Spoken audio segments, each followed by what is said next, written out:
I'm Rick Kaler. Thanks for joining me. I received this email from a longtime retired reader, and I quote, I've been reading a lot of stuff that says we may not have Social Security income for too long.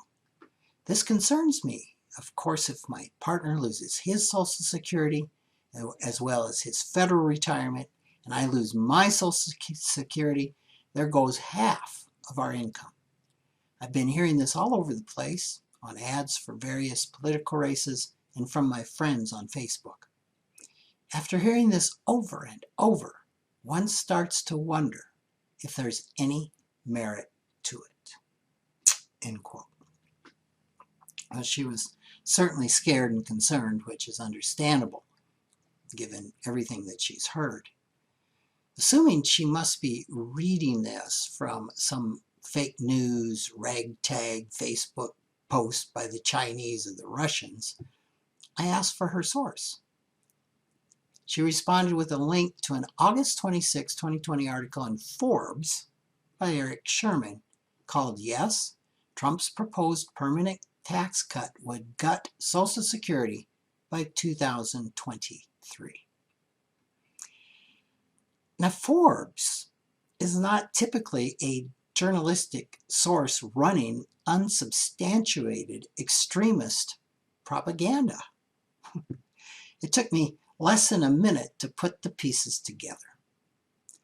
The story is technically true, but pragmatically improbable.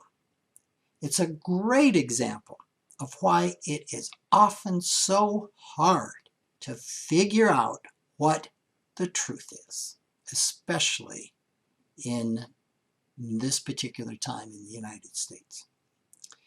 So here are the facts. Trump issued an executive order allowing, not requiring, companies to defer collecting payroll taxes, also known as the FICA tax, from September 1st until December 31st, 2020. Now, this tax is 12.4% of the total payroll, with half paid by the employer and half paid by the employee on income up to $137,700. Its purpose is to fund Social Security. Since inception, the payroll tax has collected more in taxes than it needed to fund Social Security benefits. The surplus was loaned to the U.S. Treasury, which used the money to pay general expenses. If you understand the bond market, they basically bought bonds with it, but it was a loan made to the U.S. Treasury.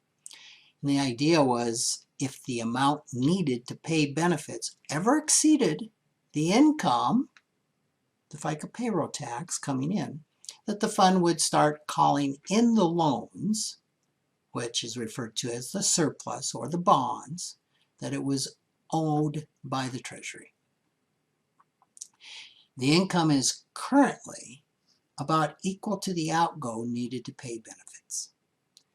According to the Forbes article, during 2019, Social Security took in $1,061.8 and spent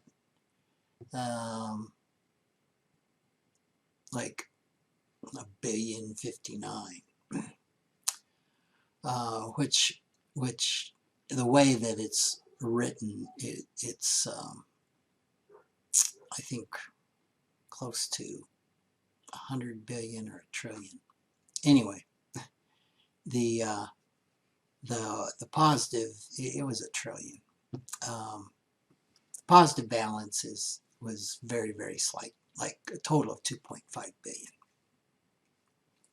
So the cost is going to start exceeding the revenue in 2021, with the surplus projected to run out in 2035. And we've heard that a lot. Trump's promised that if he's reelected, he will work to try and make the deferral a permanent tax cut. That means Social Security's income would stop completely. Sherman states that the Office of the Chief Actuary at Social Security projects the fund would spend down its reserves by mid-2021 and could no longer fund regular retirement benefits by mid-2023. Okay, what would it take for a permanent elimination of the payroll tax to have a chance of happening? The same party, more likely Republicans than Democrats, would need to control the presidency, the Senate, and the House. Toward the end of his article, Sherman mentions almost offhandedly, could this scenario happen? Certainly, if Trump were reelected and the Republicans both kept control of the Senate and regained it in the House. Now take that in for a minute. The Republicans would have to win the presidency and flip the House to Republican control. I